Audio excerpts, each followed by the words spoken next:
J'ai découvert le divorce pendant l'enterrement de mon père, quand ma femme m'a remis les papiers entre les condoléances. Ce n'était que le début de ma leçon sur la confiance.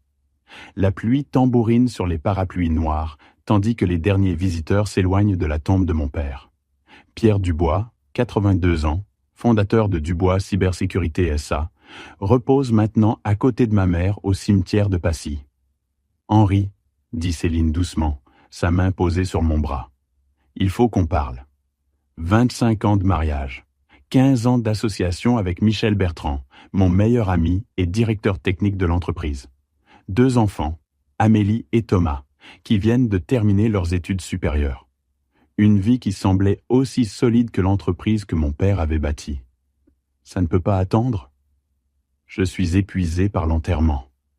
3 jours de visites de condoléances, de discours sur l'héritage paternel, de responsabilité en tant que nouveau PDG. Non, Henri, ça ne peut plus attendre. Elle sort une enveloppe de son sac à main. Papier officiel, logo d'un cabinet d'avocats, mon nom tapé à la machine. Qu'est-ce que c'est ? Une demande de divorce ? Les mots me frappent comme un coup physique. Je me tiens devant la tombe de mon père, tenant des papiers de divorce, pendant que ma femme me regarde comme si j'étais un rendez-vous d'affaires qu'elle peut enfin rayer de sa liste. Céline, qu'est-ce que...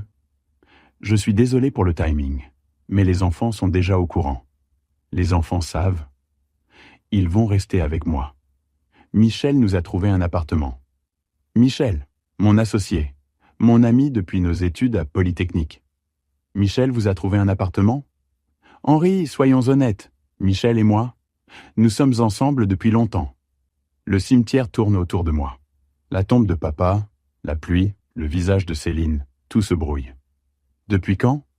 2 ans. 2 ans. Pendant que je m'occupais de papa dans ces derniers mois. Pendant que je pilotais l'entreprise à travers la crise du Covid. Pendant que je pensais que ma famille me soutenait. Et les enfants ? Ils comprennent que les gens peuvent s'éloigner. S'éloigner. Comme c'est bureaucratique pour parler de trahison. Papa ? Amélie s'approche, le visage rouge de larmes. Ou de pluie. Je suis désolé. Amélie, ce n'est pas grave. Non, papa. Ce n'est pas grave. Mais Michel nous a expliqué qu'il valait mieux être honnête. Michel a expliqué. Mon associé prend donc aussi en charge l'éducation de mes enfants. Où est Thomas ? Il attend dans la voiture, avec Michel. Dans la voiture, avec Michel. Pendant que je reste seul devant la tombe de mon père. Henri, Céline touche encore mon bras. Cela ne change rien pour l'entreprise. Michel et toi, vous pouvez continuer à travailler ensemble. Continuer à travailler ensemble, avec l'homme qui a volé ma femme et aliéné mes enfants. Bien sûr, dis-je. Les affaires sont les affaires. Exactement. Tu as toujours été si raisonnable. Raisonnable. Le mot que Céline a utilisé pour me décrire pendant 25 ans. Henri le raisonnable, qui ne fait jamais de scène, ne crie jamais, ne cause jamais de problème. Henri le raisonnable, qui vient de perdre sa famille et se demande si la raison est encore une vertu. Les avocats prendront contact, dit Céline. Nous pouvons tout régler de manière civilisée. Civilisée. Encore un mot pour trahison. Elle se dirige vers la voiture où Michel est au volant avec mes enfants sur la banquette arrière. Ma famille, qui n'en est plus une. Je reste devant la tombe de mon père et lis des papiers de divorce sous la pluie. « Qu'aurais-tu fait, papa ?» je murmure à la pierre tombale fraîche. La pierre ne répond pas. Mais je connais quand même la réponse. Pierre Dubois aurait planifié, aurait attendu, aurait calculé froidement. Il est temps pour moi de continuer la tradition familiale. Lundi, 8 heures du matin. Dubois Cybersécurité SA, Neuilly-sur-Seine. 15 étages de verre et d'acier que mon père a construit à partir d'un bureau d'une pièce à la Défense. Michel est déjà dans son bureau. Café à la main, comme si de rien n'était. Henri, mes condoléances encore une fois. Ton père était un homme extraordinaire. Merci. Comment ça va ? Après tout ? Après tout ? Après le vol de ma famille pendant l'enterrement de mon père ? Je m'en sors. C'est l'important. Nous avons tous beaucoup de travail. Les contrats avec le gouvernement, les nouvelles directives européennes sur la cybersécurité, les affaires. Michel parle affaires comme s'il n'avait pas détruit ma vie. Michel, on peut parler de la structure de l'entreprise? Bien sûr. Qu'est-ce qui te préoccupe? Le testament de papa fait de moi l'actionnaire majoritaire. 51%. Exact. Et je garde mes 30%. Les 19% restants appartiennent aux enfants. Aux enfants. Qui vivent maintenant avec lui? Je réfléchis à la gouvernance de l'entreprise. Comment ça? Nouvelle structure, nouvelle responsabilité. Michel se penche en arrière. Henri, j'espère que tu ne laisses pas les choses personnelles affecter l'entreprise. Les choses personnelles, comme la destruction de mon mariage. Bien sûr que non. Les affaires sont les affaires. Exactement. C'est comme ça que ça doit être. Le reste de la semaine, j'observe. Michel arrive plus tard au travail, part plus tôt. Il téléphone beaucoup, souvent en anglais. Clients internationaux, dit-il. Jeudi, 14 heures.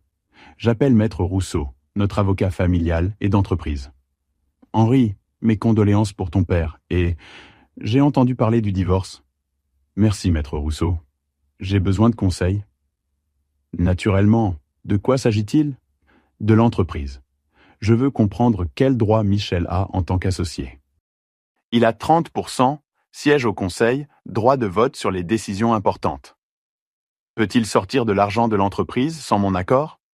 Non, pas sans vote majoritaire. Pourquoi cette question? Simple précaution. Henri, si tu soupçonnes des irrégularités financières? Pas encore, mais je veux être préparé. Je comprends. Veux-tu que j'enquête discrètement? Oui, mais en toute confidentialité. Vendredi, 18 heures. Tous les employés sont partis. Seuls Michel et moi sommes encore au bureau. Je vais à son bureau. La porte est ouverte. Il téléphone à quelqu'un en anglais. Oui, le transfert devrait être prêt la semaine prochaine. Non, il ne soupçonne rien. Le divorce va compliquer les choses, mais on peut gérer. Transfert. Divorce. Il parle de moi. Les enfants sont de notre côté. Ils comprennent la situation. Oui, Céline a tout expliqué. Je retourne dans mon bureau, le cœur battant. Michel planifie quelque chose. Quelque chose qui implique des transferts d'argent et mon divorce. Samedi matin, j'appelle un numéro que j'ai dans mon téléphone depuis des années, mais que je n'ai jamais utilisé. Cabinet Mercier Investigation. Ici Henri Dubois, j'ai besoin d'aide. Monsieur Dubois, votre père était notre client, nos condoléances.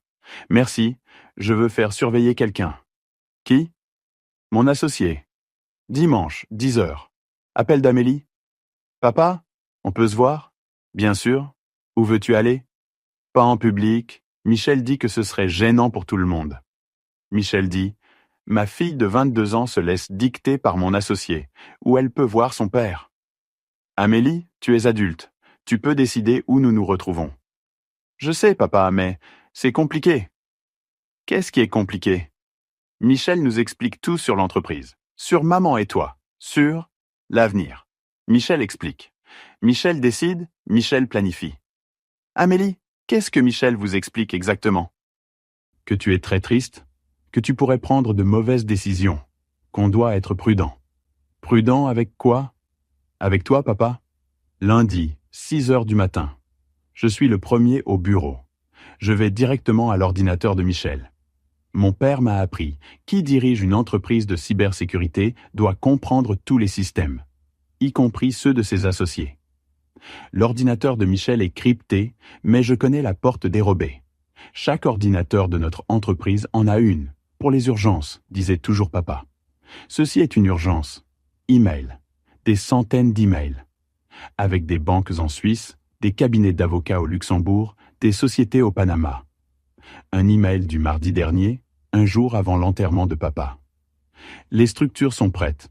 Après l'enterrement, nous pouvons commencer la phase 2. Céline a déposé la demande de divorce. Les enfants nous soutiennent. Henri sera émotionnellement instable. Le moment parfait pour la prise de contrôle. Prise de contrôle. Pas divorce. Prise de contrôle. Autres emails. Les comptes offshore sont prêts. Dès qu'Henri signe les procurations, nous pouvons transférer les fonds. Céline revendiquera la moitié du patrimoine privé. Cela affaiblira sa position dans l'entreprise. Les enfants héritent de 19 des parts de l'entreprise. Avec l'influence de Céline sur eux, nous avons effectivement la majorité. J'imprime tout. 20 pages de conspiration contre moi, planifiées par ma femme et mon meilleur ami. 7h30. Michel arrive au bureau. « Henri, tu es tôt. Je n'arrivais pas à dormir. » Compréhensible. Ces dernières semaines ont été difficiles pour toi. Difficiles pour moi, pendant qu'il les planifiait. Michel, je réfléchis à des changements dans la structure de l'entreprise. Quels changements? Peut-être devrions-nous introduire un conseil externe? Plus de transparence. Transparence? Il rit. Henri, nous sommes associés depuis 20 ans. Quelle transparence as-tu encore besoin? Juste une idée. Mauvaise idée. Les conseils externes signifient contrôle externe. Ton père n'a jamais voulu ça. Mon père? Michel invoque mon père tout en détruisant son héritage. Mardi, 14h. Rendez-vous avec Maître Rousseau. Henri, j'ai enquêté. Il y a des irrégularités. Quel genre d'irrégularités? Michel a conclu plusieurs contrats de conseil ces 6 derniers mois. Tous avec des entreprises qui lui appartiennent. Il se paie lui-même? Indirectement. Dubois SA paie des honoraires de conseil à des entreprises que Michel contrôle via des prête-noms. Combien? 1,8 million d'euros en 6 mois. 1,8 million. Michel vole 300 000 euros par mois à notre entreprise. C'est de l'escroquerie. Clairement, mais nous avons besoin de plus de preuves pour porter plainte. Que vous faut-il? Des documents montrant qu'il a délibérément trompé. Des enregistrements de conversation. La preuve de son intention. Mercredi, 10h. Appel du cabinet Mercier. Monsieur Dubois, nous avons des informations intéressantes. Racontez-moi. Michel Bertrand rencontre régulièrement un avocat à Genève. Tous les mercredis, toujours dans le même cabinet. Que font-ils là-bas? Optimisation fiscale, blanchiment d'argent, évasion fiscale. Des preuves, photos, horaires, contacts et autre chose. Quoi? Votre femme y participe. Elle n'est pas seulement sa maîtresse, elle est son associée. Jeudi, 16h. J'installe des dispositifs d'enregistrement dans le bureau de Michel. Pas légal, mais nécessaire. Les experts en cybersécurité connaissent tous les trucs. Vendredi, 11h. Michel téléphone encore en anglais. Cette fois, j'écoute. Oui, Henri devient méfiant. Non, nous ne pouvons plus attendre. Le divorce se finalise dans 6 semaines. Après ça, nous transférons tout et nous disparaissons. Disparaissent. Il prévoit de disparaître. Avec mon entreprise, avec mon argent, avec mes enfants. Et les enfants? Ils font totalement confiance à Céline. Ils pensent qu'Henri fait une dépression. Dépression. Ils ont dit à mes enfants que je faisais une dépression nerveuse. Non, il ne se battra pas. Il est trop. Français. Trop correct. Trop décent. Il acceptera la défaite en silence. Trop décent. Michel me connaît bien. Ou pensait me connaître. Il a oublié que mon père aussi était décent. Jusqu'à ce qu'il ne le soit plus. Lundi, 8h. Je convoque une réunion de tous les employés. Les 52 salariés de Dubois Cybersécurité SA se rassemblent dans la grande salle de conférence. Chers collègues, suite aux événements de ces dernières semaines, nous mettons en place de nouveaux protocoles de sécurité. Michel me regarde avec curiosité. Dorénavant, tous les transferts de fonds supérieurs à 50 000 euros nécessitent mon autorisation personnelle et ma signature numérique. Henri, Michel se lève, n'est-ce pas excessif? Nous avons toujours fonctionné sur la confiance. La confiance, oui, mais la sécurité aussi. Cela rend nos processus inutilement complexes. La complexité prévient les erreurs. Et la fraude, je pense, mais ne le dis pas. Mardi, 14h. Michel vient dans mon bureau. Henri, il faut qu'on parle des nouveaux protocoles. Qu'y a-t-il à discuter? Ils ralentissent nos affaires. Les clients attendent des réactions rapides. Quels clients? Les clients internationaux. Ils ont besoin de paiements immédiats. Pourquoi? Conseil, support, services d'urgence. Michel, montre-moi les contrats pour ces services d'urgence. Ils sont confidentiels. Je suis le PDG, Rien n'est confidentiel pour moi. Il hésite. Henri, tu ne me fais plus confiance? Devrais-je? Long silence. Que veux-tu dire par là? Je ne dis rien, je demande juste de la transparence. Après 20 ans d'association? Surtout après 20 ans. Il part sans un mot de plus. Mercredi, 9 heures. Maître Rousseau m'appelle. Henri, Michel a contacté un avocat. Il veut convoquer une assemblée générale extraordinaire. Pourquoi? Pour te destituer en tant que PDG, pour comportement erratique et mise en danger de l'entreprise. Il peut faire ça? Avec 30% seul, non. Mais s'il obtient les voix des enfants? Ils ont 19%, ensemble 49%. Pas assez. Sauf si un tribunal décide que tu es inapte aux affaires. Inapte? Céline témoignera que tu es psychologiquement instable depuis la mort de ton père. Michel confirmera. Les enfants diront que tu te comportes bizarrement. Ils ont tout planifié, chaque détail. Quelle est notre contre-attaque? Nous frappons en premier, demain. Jeudi, 10 heures. Police de Paris, brigade financière. Monsieur Dubois, vous accusez votre associé de fraude? Je l'accuse de détournement de fonds, d'évasion fiscale et de conspiration. Je présente les preuves. Email, documents bancaires, enregistrements, photos du détective. C'est vrai, substantiel. Monsieur le commissaire, Michel Bertrand prévoit de transférer 8 millions d'euros sur un compte suisse cet après-midi. Si vous voulez l'arrêter, c'est maintenant.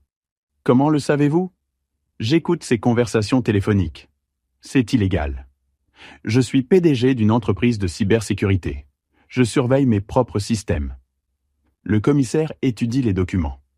Monsieur Dubois, nous allons arrêter Michel Bertrand. Mais vous devrez témoigner. Avec plaisir. Et votre femme aussi. Elle est complice. Ma femme, mère de mes enfants, 25 ans de mariage. Je comprends. 14 heures. Michel est dans son bureau, tapant sur son ordinateur. Il initie le transfert de 8 millions d'euros. Exactement comme prévu. Son plan. Et le mien. 14h15. La police entre dans le bâtiment. 14h17. Michel Bertrand est arrêté. « Henri, qu'est-ce que tu fais ?» crie-t-il quand les menottes cliquent. « Je protège l'entreprise de mon père. Tu ne sais pas ce que tu fais. Les enfants ne comprendront jamais ça. Les enfants apprendront la vérité. Quelle vérité? Que tu es devenu paranoïaque? Que tu détruis ta propre famille? Non, Michel. La vérité que tu as détruit ma famille. Je ne fais que la réparer. 6 mois plus tard, tribunal de grande instance de Paris. Procès contre Michel Bertrand et Céline Dubois. Les accusés ont avoué, annonce le juge. Monsieur Bertrand, 4 ans de prison pour escroquerie et détournement de fonds. Madame Dubois, 2 ans avec sursis pour complicité. Je suis assis au premier rang, à côté de moi, Amélie et Thomas. Il a fallu 3 mois pour qu'ils comprennent. 3 mois de conversations difficiles, de larmes, de reproches. « Papa, » avait dit Amélie, « pourquoi tu ne nous as pas dit la vérité plus tôt? Parce que j'espérais que vous la découvririez par vous-même. Nous étions si stupides. Vous n'étiez pas stupide. Vous étiez manipulé. Thomas avait mis plus longtemps. Il n'a que 20 ans. Fait encore confiance aux gens aveuglément. Michel était comme un second père pour moi, avait-il dit. Je sais. Pour moi aussi, il était comme un frère. Comment as-tu pu lui pardonner? Je ne lui ai pas pardonné. Je l'ai arrêté. Après le procès, nous allons déjeuner ensemble.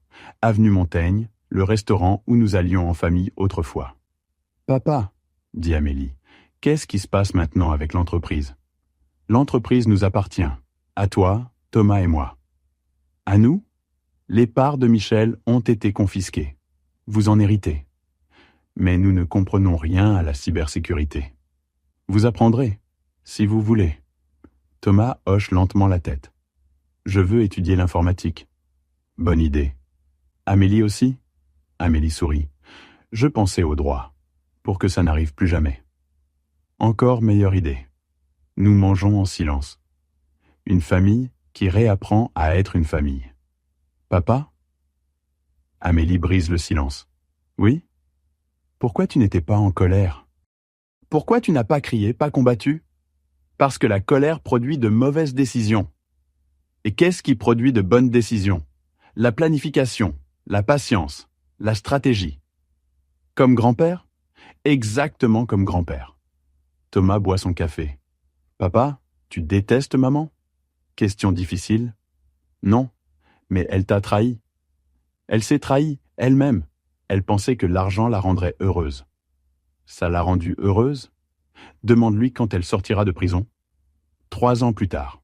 Dubois, cybersécurité SA, emploie 180 personnes et a des bureaux à Lyon, Marseille et Bruxelles. Amélie est en dernière année de droit.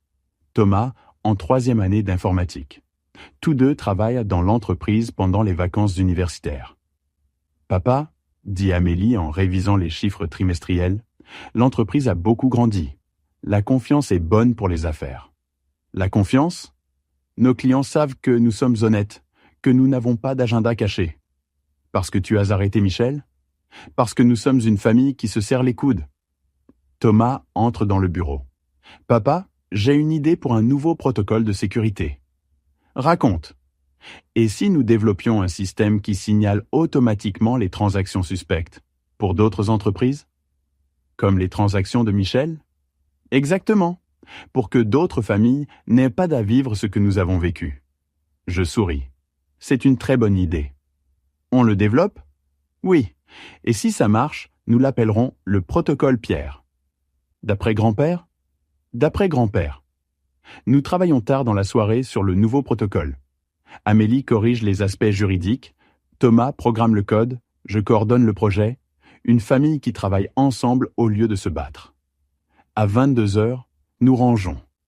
Papa, dit Thomas, tu penses parfois à Michel? Parfois. Il te manque? L'homme que je croyais connaître me manque. Et maman? Pareil. Amélie range ses affaires. Papa, tu regrettes de les avoir arrêtés? Non. Mais notre famille est brisée. Notre famille n'est pas brisée. Elle est devenue honnête. C'est mieux? L'honnêteté vaut toujours mieux que le mensonge. Nous allons ensemble à l'ascenseur. Papa, dit Amélie, qu'est-ce que grand-père t'a appris sur les affaires? 3 choses. Planifie à long terme, fais confiance prudemment et ne pardonne jamais la trahison. Et sur la famille, la même chose. Les portes de l'ascenseur s'ouvrent. Nous descendons. 3 Dubois qui ont appris que famille ne signifie pas sang, mais confiance, et que la confiance doit se mériter. Chaque jour. Dans la voiture, nous traversons Paris en silence. Nous passons devant la rue où Michel habitait, devant l'appartement où Céline avait vécu avec les enfants. Le passé. Papa, dit Thomas, quand nous reprendrons l'entreprise, qu'est-ce qu'on changera? Rien, dis-je. Nous améliorerons seulement ce que grand-père a commencé. Et qu'est-ce que grand-père a commencé? Une entreprise familiale à laquelle on peut faire confiance. Nous rentrons à la maison, dans la maison que j'ai achetée après le divorce. Plus petite que l'ancienne, mais plus honnête. Une maison pour une famille qui a réappris à être une famille. Le lendemain matin, je vais comme chaque jour sur la tombe de mon père. Bonjour papa, dis-je à la pierre tombale. Les enfants progressent, l'entreprise grandit. Et Michel? Michel apprend que les conséquences sont réelles. Le vent souffle dans les arbres. Tu avais raison, dis-je. La stratégie vaut mieux que l'émotion. La patience vaut mieux que la vengeance. Et la famille? La famille, c'est tout. Je pose de nouvelles fleurs sur la tombe. La tradition du bois continue, papa. Honnête et forte. Puis je vais au travail, où mes enfants m'attendent, où notre avenir nous attend. Un avenir sans mensonge, sans trahison, sans faux associés. Un avenir dont mon père aurait été fier.